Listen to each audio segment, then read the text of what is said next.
Yo guys, Sony baru je launch dia punya flagship tau. Sony Xperia 1 Mark 8. And it's been long overdue diorang buat segala perubahan. Dan kali ni kita akan ceritakan satu-satu perubahan yang dia buat, apa yang dia kekalkan dan kenapa Sony masih lagi tak ubah benda yang lama. Alright, first thing first, Sony ni antara brand yang konsisten tau. Mungkin terlalu konsisten kalau korang belajar tentang diorang punya design language untuk sebuah smartphone.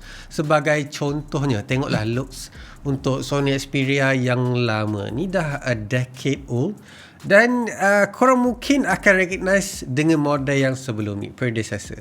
So sangat close tau, sangat identical dengan kamera yang menegak, flat design belakang, Sony dekat tengah kan. So dia sama je dengan line up diorang yang sebelum-sebelum ni lah kan. And not just that, walaupun dia ada penambahbaikan, but looks dia jarang sangat-sangat ubah. Just certain times dia macam eksperimen sikit, lepas tu dia back off a bit, and then dia kekalkan apa yang ada sekarang. And jujur cakap Sony, korang punya design ni lawa je sebenarnya, nampak premium je, but it's a bit boring lah. Sebab aku tak boleh kata lebih sangat. Kalau korang tengok Samsung pun, dia lebih kurang sama juga. Daripada dulu sampailah sekarang, design dia almost the same, yang diorang actually tak ubah dekat S20 Plus series macam gitu. But selepas beberapa tahun, decade yang kita nampak Sony brand ni kan, diorang dah start ubah diorang punya design untuk nampak different a bit. And so that diorang boleh continue, orang pun nampak, oh ni design Sony yang baru. So inilah dia, all design daripada Sony untuk diorang punya flagship yang baru, Sony Xperia 1 Mark 8. Kata Sony, design material yang ada dekat Sony Xperia 1 Mark 8 ni lebih fokuskan kepada ataupun inspired by natural resources dan juga raw gemstone. Dekat sini korang boleh nampak lah kan material dekat belakang tu, lepas tu dia orang punya panel dekat bahagian sisi, and then dia orang punya kamera. And kalau korang nak tahu, Sony juga dia lebih fokuskan kepada kamera punya experience tau. So sentuhan dekat belakang, sebelum ni korang boleh like gores dekat belakang, lepas tu bunyi macam like texture yang macam seakan-akan kamera punya ya sentuhan. So dekat situ bila korang pegang smartphone, rasa macam pegang kamera. But the main highlight dekat sini sebenarnya dia orang punya design kamera tau. So sebelum ni dia orang lebih kepada menegak betul tak, sama ada dekat tengah ataupun dekat side kanan ni.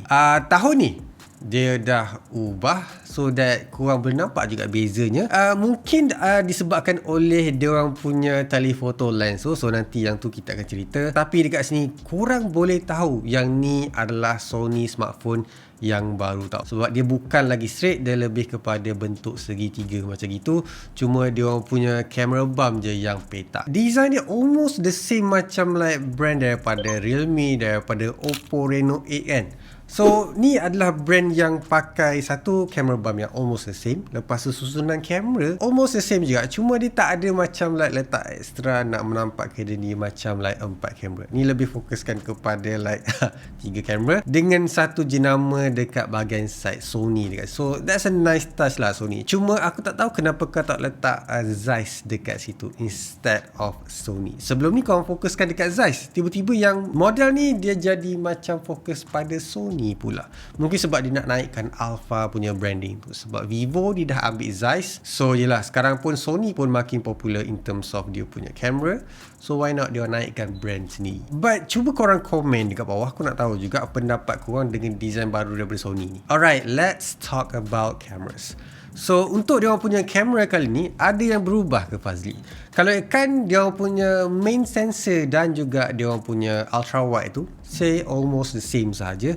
Cuma yang dia fokuskan kali ni adalah telephoto lens. So sebelum ni korang akan dapat like variable punya lens tau. So basically dia boleh bergerak untuk zoom kan. Tapi kali ni dia orang dah eliminate benda tu, dah buang benda tu dan letak satu fixed lens. So kali ni juga bukan Sony dia buang je dia orang punya variable punya lens tu, tapi dia orang lebih fokuskan kepada a bigger sensor. So dia lagi besar daripada sebelum ni, so that korang boleh pakai telephoto lens yang lagi proper kata Sony. Mungkin dia nak fokuskan benda yang lagi better. Dia nampak macam benda tu a bit gimmicky kan. Korang mungkin tak perasan pun korang gunakan dia punya variable lens. So why not letak fixed lens yang betul-betul perform instead of variable lens tu. Other than that, dia pakai sensor 48 megapiksel. Semua 3 line up tu pakai megapixel yang sama, cuma dia punya sensor size je yang berbeza dekat sini. However, they still keep that Zeiss punya lens, boleh record 4K 120fps. But the main highlight dekat sini, Sony sekarang dia dah open kepada AI punya teknologi tau. Dinamakan sebagai Xperia Intelligence. Dan apa yang dia buat, dia ada 3 brand yang collab dan juga buat semua benda lagi better. Sebagai contohnya Bravia, lepas tu dia punya Walkman, and then dia punya camera, that is Alpha. Tapi untuk spesifik dia orang punya gambar ni, dia orang akan enhance lagi gambar yang korang tangkap tu menggunakan dia orang punya AI enhance photo. So sebelum ni Sony lebih fokuskan kepada raw kan. Korang edit je gambar yang korang dah tangkap tu untuk nampak lagi better, so that korang boleh dapat higher stops of dynamic range. Tapi untuk model ni, dia fokuskan kepada an average user. So lepas ni kalau korang nak tangkap gambar yang lawa, tak perlu nak edit banyak sangat, so dah boleh pakai Sony lah. Itu maksud bila aku cakap ada AI enhancer yang ada dekat dalam telefon Sony kali ni. So baguslah kan. However, mungkin ada juga orang kata, Sony kau dah terlambat sebenarnya. Tak juga. It's never too late untuk letak AI dekat dalam korang punya smartphone. Cuma kita tak tahu sama ada Sony punya AI ni lagi better daripada jenama yang lain punya AI. Tapi jujur aku cakap, kalau late adapters ni kadang-kadang dia boleh jadi lagi baik daripada orang lain, tapi kadang-kadang dia boleh jadi lagi teruk daripada orang lain sebab dia baru je masuk and orang lain dah lama ada. One thing yang aku suka dia orang still kekalkan adalah dia orang punya shutter button dekat sini untuk tangkap gambar tau. So kalau kau tengok yang dekat luar sana sekarang, contohnya macam Oppo, Apple, Samsung belum lagi, dia letak satu orang kata capacitive touch ataupun satu orang kata camera control lah kan, untuk kawal zoom, untuk kawal shutter, untuk kawal fokus. Tapi yang Sony ni bagusnya dia kekalkan mechanical dekat sini. So korang tekan half press, lepas tu tekan sekali lagi untuk tangkap gambar. Dia seakan-akan korang tekan dekat kamera punya shutter. Cuba korang komen sikit suka yang mana satu, yang mechanical macam gini ke, ataupun korang suka yang capacitive touch yang ada dekat iPhone tu. Another thing lagi, Sony ni sangat terkenal dengan eye autofocus. So sebelum ni kalau tengok dekat jenama yang lain, dia fokuskan kepada muka, betul tak? Tapi Sony dia lain sikit, dia fokuskan kepada mata tau. So that's a good thing yang aku nampak jenama lain kurang buat. Alright, sekarang kita cakap pasal dia punya screen pula dekat sini. Sony still lagi tak berubah tau. Aku tak tahu nak cakap macam mana. There's a good thing and a bad thing about perubahan yang, ataupun tak ada perubahan yang Sony buat ni. That is kekalkan bezel atas dan juga bawah still lagi visible tau. Rasa macam like zaman-zaman tahun 2020, 2019 macam gitu. Masa mula-mula sekali bezel-less start keluar. So dekat sini kata Sony korang akan dapat experience yang lagi better, betul. Tapi pada masa yang sama dia tak nampak futuristic. Faham tak? Sebab semua orang fokuskan bezel yang nipis, atas dan juga bawah semua nampak symmetrical dan juga nampak the whole screen. Sony ada advantage dia dekat sini, walaupun ditinggalkan black bar macam gitu. Satu, korang takkan dapat notch. Basically ada bezel. Kedua, korang takkan dapat masalah contohnya macam dynamic range ataupun punch hole camera. So tak ada gangguan lah dekat korang punya screen tu, benda bagus lah kan. And then satu benda lagi adalah dia orang punya speaker. So dekat telefon Sony Xperia 1 Mark 8, korang punya speaker ni rasa lagi kuat daripada biasa bila korang tengok movie ataupun dengar lagu, sebab dia front facing speaker tau. Kebanyakan smartphone dia blast dekat bawah, so it's not really that loud bila korang tengok dekat daripada depan, but can solve a problem macam bila korang tekuk macam gini. So macam itu tak ada masalah. Aspect ratio dia tak seluas macam dulu, tak selebar macam dulu, tak cinematic macam dulu. 19.5 by 9. So okay je lah kan. Korang experience normal punya smartphone, tak rasa macam like remote control sangat. Other than that, yang consistent yang aku suka dekat sini, dia orang pakai processor daripada Snapdragon. Dia tak fikir panjang dan juga dia nampak long game. So that's why dia pakai Snapdragon 8 Gen 5 yang paling latest. 12GB RAM, storage dia 256GB. However, korang dapat SD card slot. Tu yang rare korang tak dapat sekarang ni, yang ada dekat market. Sony je yang ada. And on top of good news macam gitu, Sony pun dia letak juga dia orang punya vapor chamber cooling system yang ada dekat belakang untuk cool down that processor yang power hungry juga tu. Sampai Sony tau kena turun padang, kena coolkan lagi yang dah ada cooling system. Siapa nak menjawab dengan Snapdragon ni sebenarnya, kan? Sampai jenama Sony dah turun padam. Alright, ada positive thing lah yang aku boleh cakapkan tentang dia orang punya operating system. Ada juga benda buruk. Dekat sini dia still pakai Android 16 even though dia baru keluar. Tapi itulah, siapa je yang pakai Android 17 sekarang? Tak ada lagi. Aku pun install yang developer je sebenarnya. Dan dia orang punya software ni boleh dikatakan takut lama lagi in terms of dia orang punya UI. Sebagai contohnya lah kan, Sony tak ada photo gallery tau. Dekat dia orang punya operating system kali ni. So dekat sini korang akan gunakan Google punya photos, which is no people use. Sony, no people actually use Google punya photo unless kalau ada backup. And Google Photos ni lembab sebenarnya. Sangat-sangat lembab.